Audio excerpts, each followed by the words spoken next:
오늘은 오래간만에 종목을 하나 보려고 하는데 요즘 재밌는 종목들이 너무 많죠. 오늘은 크리스 FNC라는 종목입니다. 코스닥인데 시가총액이 2,300억, PER이 3배, PBR이 0.5. 지금 몇 년 동안 차트를 보면은 지금 상태가 요래요. 이 회사의 좀 특이한 점이 뭐냐면 일단은 기관 투자자들 미쳤죠, 아주. 오늘이 9월 4일인데 9월 4일까지 매일 사고 있습니다. 하루도 안 빠지고 매일 사고 있어요. 아주 기관 투자자들이 거의 미친 듯이 막 사들이고 있는데 내용을 살펴보면 되게 좋아요. 일단은 그래서 조금씩 특이한 거 위주로 하나씩 보면 일단 우리나라 가치 투자에서 되게 유명한 신영자산 KB 여기 두 군데가 들어가 있어요. 얘네가 사실 크게 들어오면 조금 대충 봐도 돼요. 회사가 되게 믿을 만한 경우가 많아서. 그래도 하나씩 살펴보면 사실 21년도에 너무 좋았죠. 매출이 2,500, 2,500, 2,900이었던 게 3,700까지 갔어요. 3,700억까지 갔다가 22년도에는 조금 정체된 것 같이 보이는데 3,800억. 영업이익도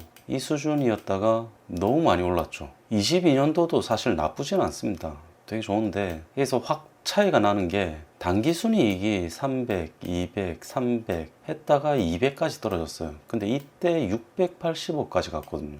지금의 주가가 시가총액이 2,300억 수준이라는 거 생각해 보면 이때 굉장히 저평가되어 있겠죠. 이 수준이라고 하면. 사실 이때 주가도 굉장히 크게 올랐습니다. 21년도에. 21년도에 어떻게 됐냐면 이게 21년도예요. 그래서 10,000원, 20,000원 하던 주가 요 정도 수준에서 50,000원이 넘게 올랐는데 굉장히 많이 올랐죠. 그랬던 게 22년에 화재, 공장에 뭐 불나고 화재 사고 있었고 매출이랑 영업이익은 비슷한데 당기순이익이 굉장히 나빠졌었거든요. 당기순이익이 사실 뭐 과거랑 비교했을 때 그렇게 나쁘다 라고 얘기하기는 힘든데 이때랑 비교하면 굉장히 많이 나빠졌죠. 근데 지금 이 회사가 왜 주목을 받냐면 지금 2023년도 실적이 이때를 뛰어넘을 거다라는 예상치가 나오고 있어요. 그러니까 그런 내용들을 하나씩 볼 건데 그 전에 순서대로 뭐 하나씩 본다고 치면 이제 지표를 간단하게 봤을 때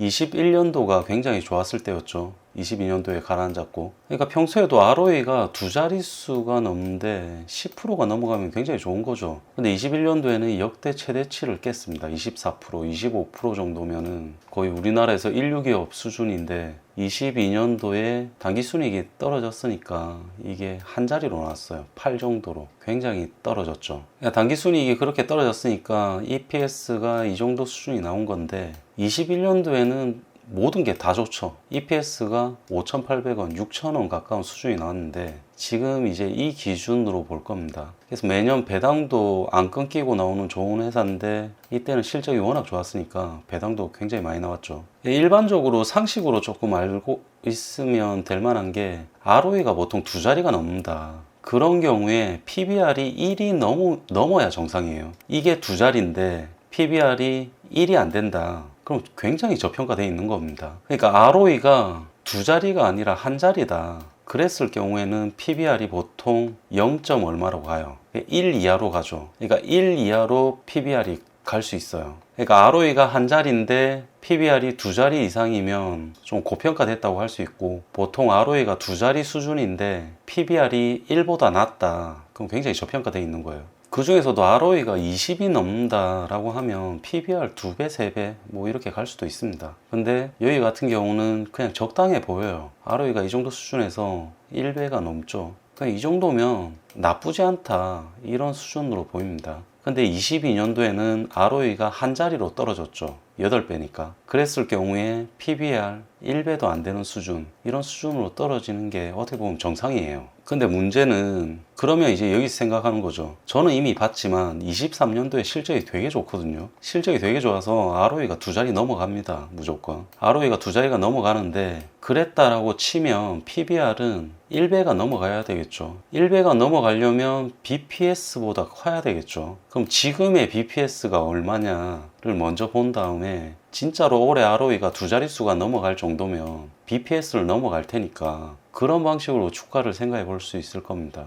그러면 먼저 답을 알려드리면 지금 BPS는 35,000원이 넘거든요. 35,000원이 넘으니까 올해 주가는 35,000원 이상 갈 수 있다. 단순하게 계산상 그렇게 나올 수 있어요. 일단 그걸 하나씩 보여드릴 텐데 이건 무조건적인 건 아니고 그냥 단순 계산식을 적용하면 그렇다는 거죠. 그러니까 이 회사가 주로 하는 일은 의류, 제조, 그 중에서도 골프 위주입니다. 저는 사실 골프를 안 쳐서 이거 잘 몰라요. 이런 브랜드를 잘 모르는데 그나마 들어본 브랜드도 있기는 있어요. 그래서 회사의 지금 재무라든지 이런 상황을 평가된 걸 보면 A 플러스로 해서 매우 양호, 신용 등급은 굉장히 좋은 편이고 현금 흐름도 나쁘지 않다, 현금 흐름도 괜찮다 라고 일단 등급은 받아놨습니다. 그래서 올해 어느 정도 좋아졌는지를 먼저 보기 전에 아까 얘기한 것처럼 21년도에 굉장히 좋았던 때고요. 실적이 이때 좀 무너졌는데 무너졌던 부분이 매출이랑 영업이익은 나쁘지 않습니다. 나쁘지 않은데 당기순이익 쪽에서 많이 망가졌죠. 이것도 그렇게까지 나쁜 편은 아닌데 21년도에 워낙 좋았으니까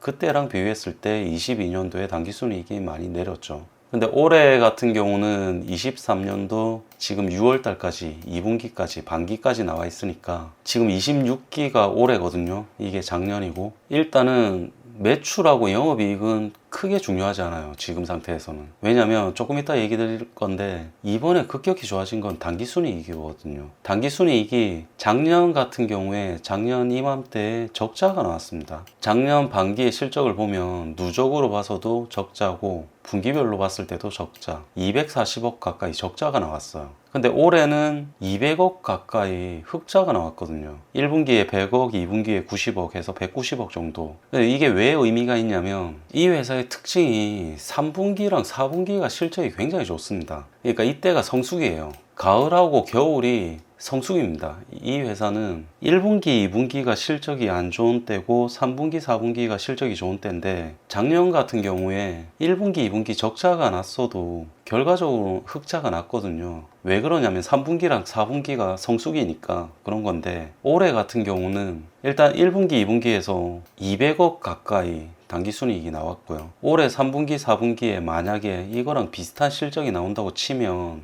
당기순이익에서 700억 가까운 순수익이 나오는 거거든요. 만약에 당기순이익이 올해 700억 정도 수준을 찍는다라고 하면 이때보다도 좋아지는 거예요. 21년도가 상당히 이 회사에서 실적이 좋았을 때인데 이때보다도 어떻게 보면 더 좋아지는 거거든요. 그러면 지금 분기로 봤을 때 BPS가 35,000원이거든요. 이 회사의 2분기 BPS를 보면 35,000원인데 올해 같은 경우에 ROE가 두 자리가 당연히 나올 거라고 생각하기 때문에 작년 같은 경우는 이때 적자였는데 이때 3분기, 4분기 성수기 때 ROE가 30% 이상이 나왔으니까 올해 약간 비수기 시절에 이만큼이 나왔거든요. 그럼 올해 ROE가 결과적으로 두 자릿수 이상이 나온다고 치면 PBR이 1배가 넘어갈 가능성이 상당히 높은데 그럴 경우에는 주가가 35,000원을 넘어가는 거죠. 그럼 지금 주가 2만원은 굉장히 저평가되어 있는 거죠. 이미 그렇게 본다라고 하면 그 회사의 상황을 하나씩 들여다볼 건데 그 회사를 하나씩 살펴보면 좀 재밌어요. 2016년도에 이 회사를 하나 합병을 했는데 500억 정도 주고 회사를 샀더라고요. 500억 정도 주고 회사를 샀는데 근데 조금 더 지나서 이탈리아 회사 22년도에 얘를 또 인수합니다. 인수하는데 한 200억 정도 줬더라고요. 일단 이 회사 같은 경우는 재무 구조가 굉장히 우량한데 조금 틈만 나면 하나씩 회사를 사들이더라고요. 그러니까 회사의 재무 구조를 간단하게 보면 부채가 별로 없어요. 부채가 별로 없고 항상 부채가 별로 없는데 부채 비율은 100%가 안 되죠. 30%,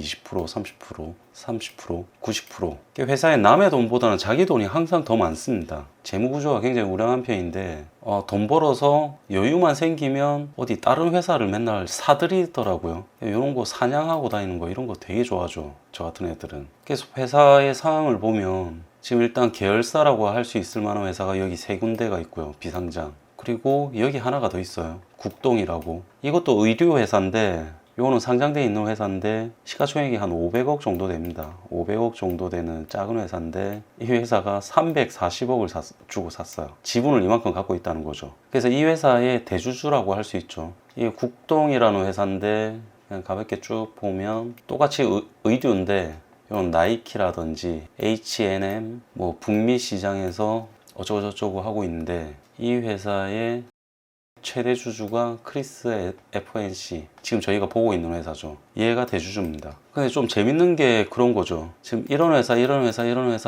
쭉 다 투자를 하고 있는데 제일 빠른 게 2019년이에요. 얼마 안 됐어요. 전부 다 2020년, 2022년, 2022년 이런 회사들에 다 투자한 지 얼마 안 됐거든요. 지금. 그러면 처음에 시작할 때 이 회사에 다 투자를 한 게 장부가액이 200억 정도입니다. 단위가 1,000원이니까 200억 정도인데, 근데 이게 기말돼서 800억이 됐어요. 그러니까 처음에 시작한 게 200억인데 기말에 800억이니까 한 2, 3년 동안 굉장히 투자를 잘했던지 아니면 굉장히 많이 사들인 건데, 요 경우는 사실 좀 많이 사들인 거죠. 국동이라는 데 400억 가까이, 그 하이드로겐 이 회사에 200억 이상, 한 600억. 그러니까 2022년도에 한 600억 지른 거죠, 그냥. 이 회사 같은 경우는 벌어들이는 족족, 어떻게 보면 자기랑 연관된 의료 관련된 사업, 골프 관련된,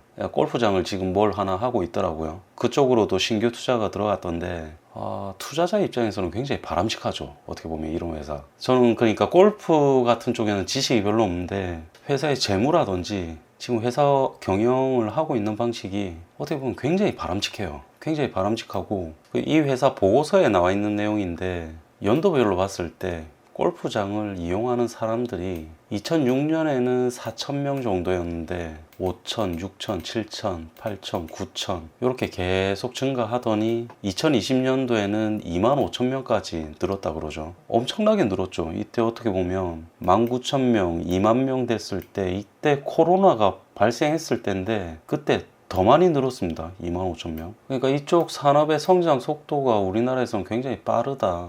지속적으로 이용객이 증가하고 있다 라는 걸 보여주는데, 회사 보고서에서 보면 그래요. 골프웨어 산업이 굉장히 높은 수준의 성장세를 이어가고 있다라는 거랑 연평균 10.6%로 성장을 하고 있는데, 골프 의류 같은 경우는 경기에 별로 영향을 안 받는다 그래요. 얘네 보고서에 따르면. 근데 사실 이게 재무로도 설명이 되거든요. 얘네 ROE가 10%는 넘었으니까, 10% 넘는 수준이었는데 21년도 같은 경우는 20%가 넘었었죠, 아까. 그래서 이 회사 같은 경우는 지금 주가가 2만 원인데 2만 200원. 일단 여러 가지로 평가해 봤을 때 굉장히 저평가되어 있다, 이런 생각이 들어요. 그 지금 수급적인 면에서 이렇게까지 특이한 거는 자주 보이진 않죠, 보통 일반적으로. 이 회사에 관심 있는 사람들은 또 이런 거 하나씩 보고 자료를 좀 더 찾아보고 한번 검토해 볼 수도 있을 것 같아요. 이런 종목을 꼭 매수해야 된다 이런 의견은 아니니까 그냥 참고만 하세요.